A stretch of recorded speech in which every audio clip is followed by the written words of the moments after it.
first virtual reality experience from NASA data of an exploding star here in Rhode Island is about to be unveiled. This is really cool. Here to tell us all about it is astronomer Kim Arcand. Good morning. Hi. Thanks for coming in. We were saying, you know, we're kind of a geek too. I love this stuff. I love science geeks. It's really exciting. It's one of those things where you stand outside at nighttime and you look up at these stars and just think, where is it? You know, how far away are we, and what is actually going on? And that's part of this whole process, right? Yes, exactly. So the whole idea that, you know, we look up in the night sky and these objects are pretty far away from us, right? So how can we study them and get to understand them better? Well, virtual reality is actually a really new and interesting way to be able to do that. So we've been looking at one exploded star, Cassiopeia A, that is about 10,000 light years away from us. 10,000 light years away. And a light year is the distance that light travels in a year, so it's about 10 trillion kilometers, give or take, rounding up. Right.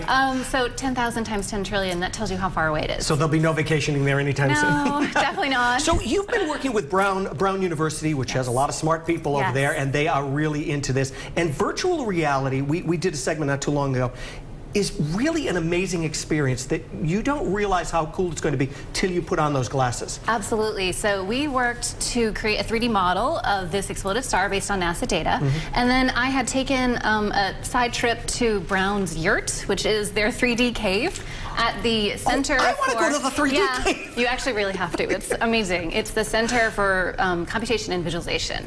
And what we found there was that, you know, they were doing these amazing projects with dinosaurs and biology, and I'm like, why can't we explore some of NASA's 3D data there as well? Right. So working with Tom Skiros and one of his students, Elaine Jiang, they actually helped me create this version, taking the 3D data that I had and making it visible in the virtual reality setting. Which is really incredible. It's like, who would have ever thought that we would have been able to do something like this and have it so far away, right at our fingertips, basically. So you can walk among the stars. Yeah. So now the unveiling is free, and it's going to happen at Brown next Wednesday? Yep. So how can people go? Can they just show up to this event? They can show up. It's March 7th at 5 o'clock at Brown. I think it's Bars and Holly. There's an Eventbrite link. It's free, so I can give you guys the link to post to your website later. So when we get there, what can we expect to see? I mean, you know, what can we really do? Well, I'll be there. There you go.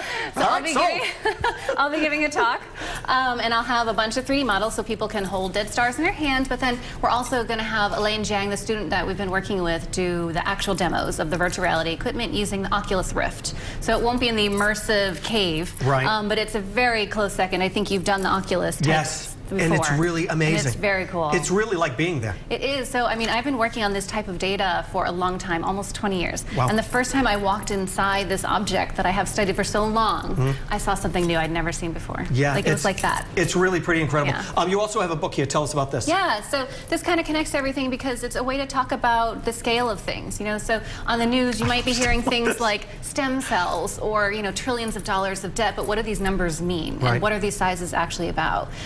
So I kind of, with my co-author Megan Watsky, step people through some of these scales of velocity and distance and area. So for example, the surface area of Cassiopeia A, it's about 40 million billion times the surface area of our sun and planets.